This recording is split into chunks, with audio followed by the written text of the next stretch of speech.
July ಅವಧಿಯಲ್ಲಿ ಕೂಡ ಕರ್ನಾಟಕದಲ್ಲಿ ಎಲ್ನಿನೋ ಪ್ರಭಾವದಿಂದ ಮುಂಗಾರು ದುರ್ಬಲವಾಗುವುದು ಬಹುತೇಕ ಖಚಿತವಾಗಿದ್ದು, ಅರಬ್ಬಿ ಸಮುದ್ರದಲ್ಲಿ ಮುಂಗಾರು ಮಾರುತಗಳು ಅಲ್ಪ ಪ್ರಮಾಣದಲ್ಲಿ ಚೇತರಿಕೆ ಕಂಡರೂ ಕೂಡ ಕೇವಲ ಕರಾವಳಿ ಭಾಗಕ್ಕೆ ಮಳೆ ಸೀಮಿತವಾಗಿದೆ.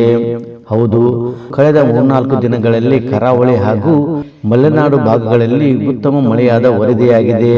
ಅದರಂತೆ ಇಂದು ಸಹ ಕರಾವಳಿ ಜಿಲ್ಲೆಗಳಾದ ದಕ್ಷಿಣ ಕನ್ನಡ, ಉಡುಪಿ ಹಾಗೂ ಉತ್ತರ ಕನ್ನಡ ಜಿಲ್ಲೆಗಳ ಒಂದೆರಡು ಕಡೆಗಳಲ್ಲಿ ಗಂಟೆಗೆ 30-40 ಕಿಲೋಮೀಟರ್ ವೇಗದ ಬಿರುಗಾಳಿ ಸಹಿತ ಭಾರೀ ಮಳೆಯಾಗುವ ಸಾಧ್ಯತೆ ಇದೆ ಅಂತ ಹವಾಮಾನ ಇಲಾಖೆ ಮುನ್ಸೂಚನೆ ನೀಡಿದೆ.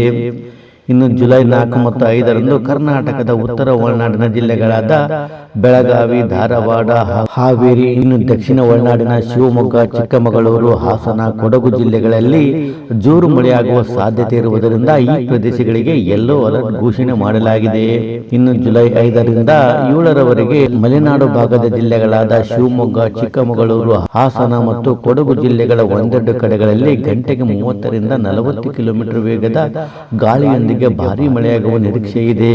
ಅದರಂತೆ ಬೆಂಗಳೂರು ಗ್ರಾಮಾಂತರ, ಬೆಂಗಳೂರು ನಗರ, ಚಾಮರಾಜನಗರ, ಚಿಕ್ಕಬಳ್ಳಾಪುರ, ಚಿತ್ರದುರ್ಗ, ದಾವಣಗೆರೆ, ಕೋಲಾರ, ಮಂಡ್ಯ, ಮೈಸೂರು, ರಾಮನಗರ, ತುಮಕೂರು ಮತ್ತು ವಿಜಯನಗರ ಮತ್ತು ಬಳ್ಳಾರಿ ಜಿಲ್ಲೆಗಳ ಕೆಲವು ಸ್ಥಳಗಳಲ್ಲಿ ಸಾಧಾರಣದಿಂದ ಉತ್ತಮ ಮಳೆಯಾಗುವ ಸಾಧ್ಯತೆ ಇದೆ ಅಂತ ಹವಾಮಾನ ಇಲಾಖೆ ಹೇಳಿದೆ.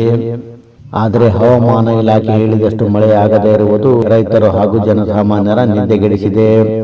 ಫ್ರೆಂಡ್ಸ್, ನಿಮ್ಮ ಊರು ಯಾವುದು? ನಿಮ್ಮ ಊರಲ್ಲೂ ಮಳೆ ಆಗಿದೆ ಅಥವಾ ಇಲ್ವಾ ಅನ್ನೋದನ್ನು ಕಾಮೆಂಟ್ಸ್ ಮಾಡಿ, ಲೈಕ್ ಮಾಡಿ, ಶೇರ್ ಮಾಡಿ ಹಾಗೂ ಹೆಚ್ಚಿನ ವಿಡಿಯೋಗಳಿಗಾಗಿ ತಪ್ಪದೆ ನಮ್ಮ ಚಾನಲ್ ಸಬ್ಸ್ಕ್ರೈಬ್ ಮಾಡಿ.